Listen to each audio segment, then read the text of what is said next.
Olá, gente, boa tarde. Eu sou Beatriz Rossotti, mestre em História pela UFRJ, e hoje eu vou apresentar a minha pesquisa, né, do mestrado, que teve como título Vestir-se Negra, roupas e adornos de mulheres negras em fotografias da segunda metade do século XIX.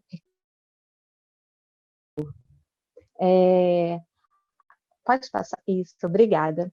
A minha pesquisa se iniciou com questionamento pessoal, né, sobre a proposta de estudar a história social da escravidão.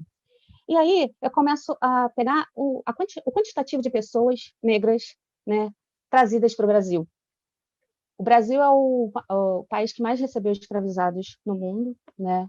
E eu começo a buscar esses espaços, as construções dessas cidades portuárias, né? Eu trabalho com recorte de um cenário urbano, né? Rio de Janeiro e Salvador especificamente. Tenho que trazer aqui para vocês que é um cenário urbano, porque tem um diferencial entre o imaginário de escravidão que a gente tem do cenário rural e o cenário urbano. E o que me chamou a atenção, né, é um dos estudos, principalmente da Sheila de Castro Farias, em que ela fala de um grande percentual de mulheres negras libertas, forras, ou mesmo escravizadas, mas que têm um grande acúmulo de pecúlio. Elas acumulam muito dinheiro, né? E ela chega a afirmar que essas mulheres são a segunda camada que mais tem pecúlio e mais tem inventário, né? Ou seja, tem mais dinheiro nesses espaços urbanos. Não é que essas eram mulheres ricas, né? Mas você começa a entender que esses espaços comerciais, esses espaços urbanos, eles abrigam muitas dessas mulheres. Essas mulheres, elas circulam nesses espaços, né? Em um grande quantitativo, tanto os homens quanto as mulheres, que chegam ao que o Sidney Chalub confirma, né? Ele, na verdade, cunha o conceito de cidades negras. O que seriam essas cidades negras? São cidades que recebem esse grande quantitativo de pessoas escravizadas.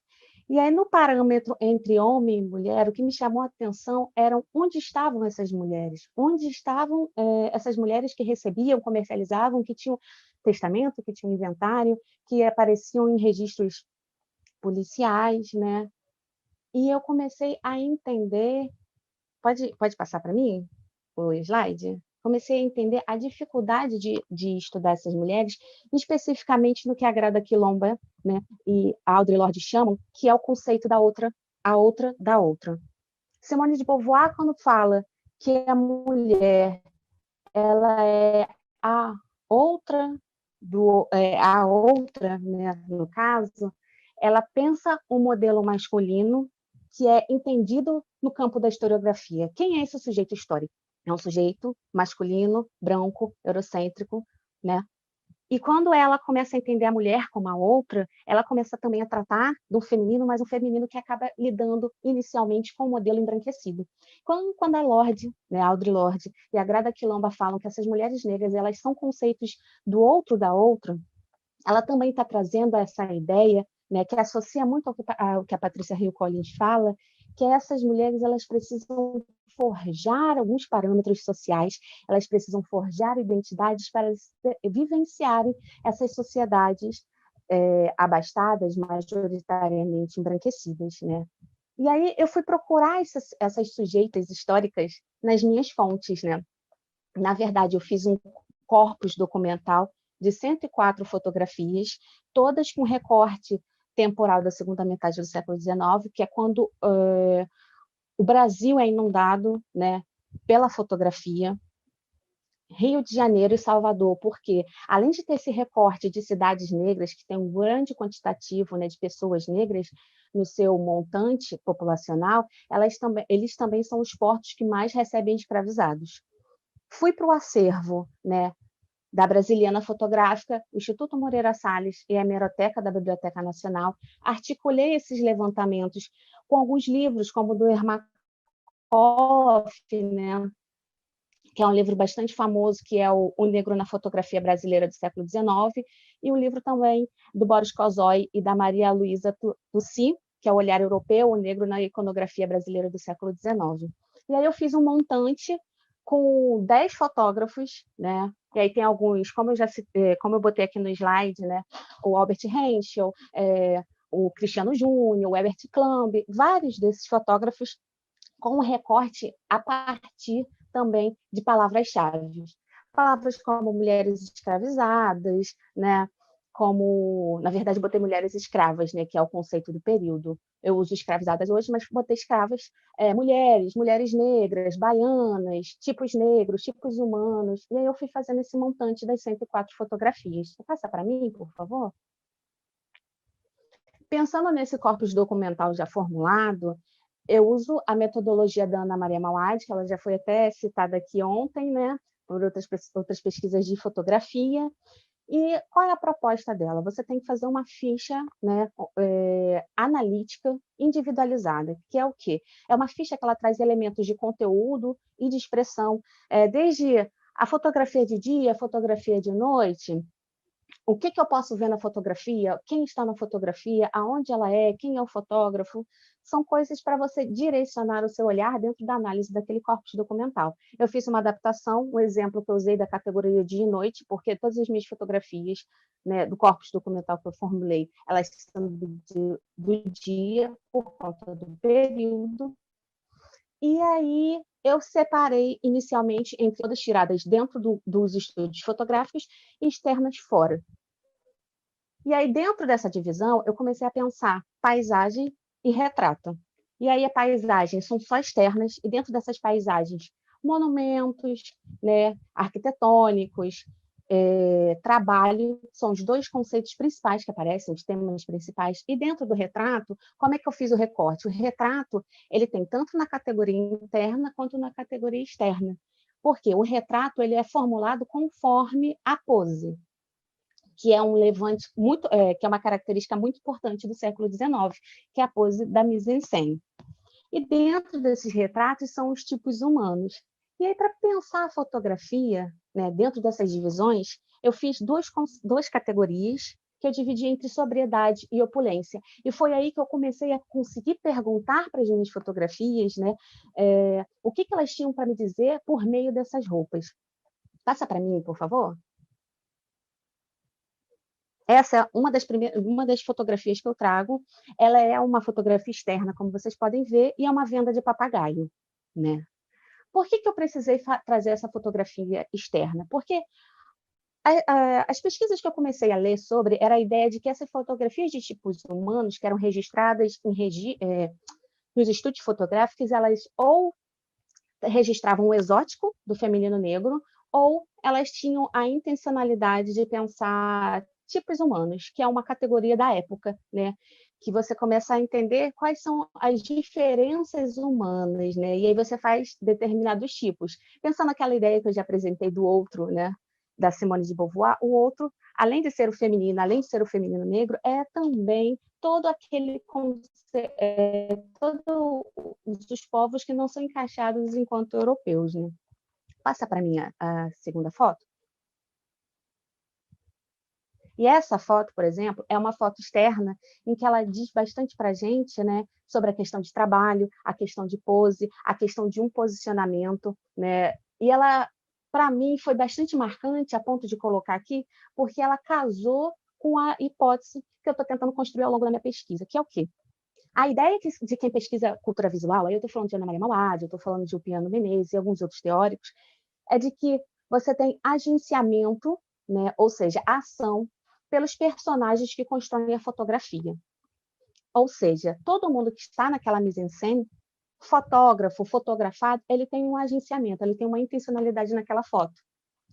Só que, coincidentemente ou não, quando vai para as mulheres negras, essa intencionalidade, né, esse agenciamento, ele fica numa área de conflito, né? Se é uma intenção ou não é. Então, a minha proposta, a minha hipótese é pensar que a intencionalidade dessas mulheres fica não só na pose, mas fica também no que elas vestem, no vestir-se negro, que eu identifico ao longo das minhas análises que parte de um modelo único, de 2 peças, né? Mas que eles têm variantes, turbante, pano da costa, joias de cristal volumosos, né? Quando eu falo, por exemplo, do Rio de Janeiro, enfim. Esse corpo negro que está sendo fotografado é um corpo que veste. E essa vestualidade, esse vestir-se negra, é também um campo de demarcação de identidade, do que seria a definição ou autodefinição que a Patrícia Hill Collins fala, né?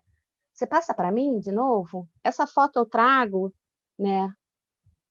Obrigada. Essa foto eu trago porque eu acho que vocês não vão conseguir ver, mas se vocês ampliarem, a fotografada que está no meio, sentada, atrás da mulher que está agachada, ela está bordando no meio da rua, né?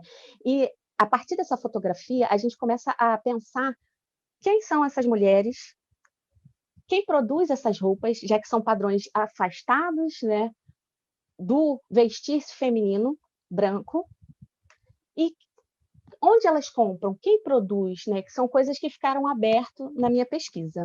Pode passar um pouquinho? Passar as fotografias, eu vou adiantar. Esse é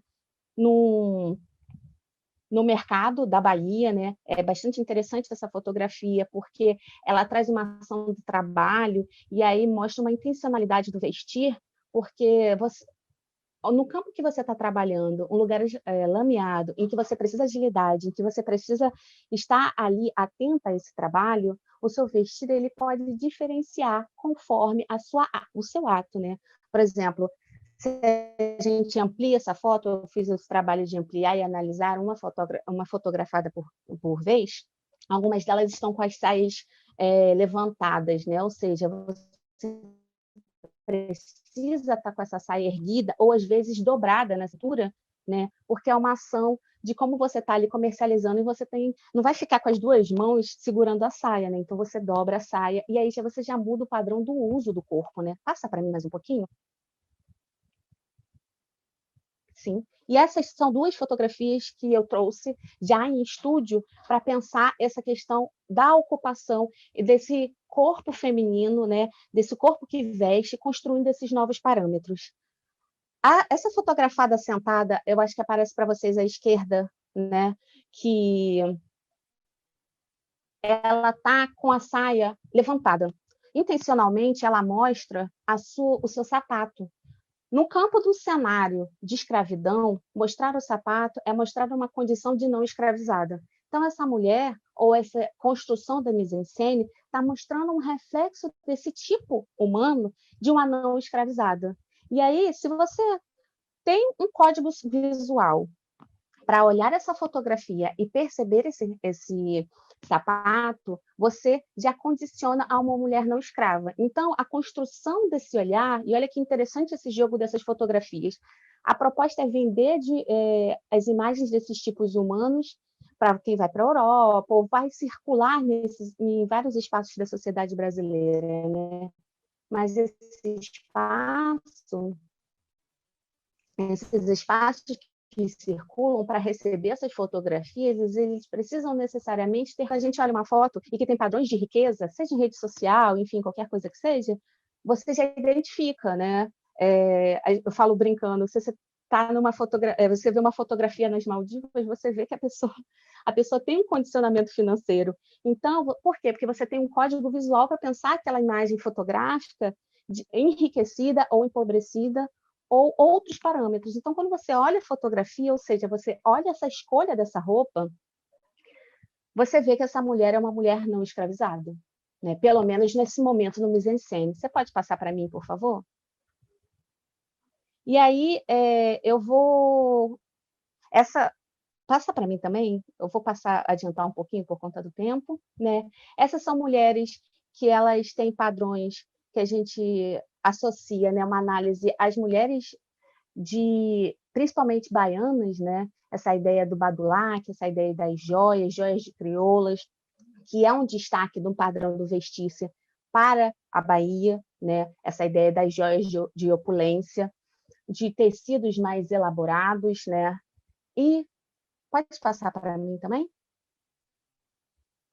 E eu queria finalizar com essa foto, né? Que olha que interessante essa fotografia. Essa fotografia apareceu para mim e quando eu vi, eu fiquei pensando que elas não simplesmente encaram o fotógrafo, elas sorriem para a foto. Elas estão ali, elas vestem suas roupas, suas joias, elas vestem o guarda-chuva, que também é um padrão de dinheiro, né, de enriquecimento. Elas estão calçadas, ou seja, elas são não escravizadas, e elas sorriem encarando o fotógrafo. Isso pode resumir um pouquinho do que eu estou tentando trazer para vocês, dessa ideia da construção de um modelo feminino do vestir-se negra. E aí, o que é esse modelo? Esse modelo é um espaço interseccional. O que seria esse interseccional? Ele não é totalmente fruto de uma ideia europeia, não é totalmente um fruto da ideia africana, ele é um fruto do que a Lélia Gonzalez identifica enquanto afro-africano, que são elementos de vários espaços que precisam reconstruir suas identidades quando são trazidos, né, esses corpos nesses espaços americanos, né, esses espaços afro-africanos. São espaços de interseccionalidade em que esses sujeitos ancestrais que têm suas vivências em outros espaços readaptam não só as suas vivências, mas também como as suas também as suas identidades. E é isso que eu queria falar um pouquinho, né, com vocês. Peço desculpas, né, foi um pouquinho corrido, mas é isso. Muito obrigada e até mais.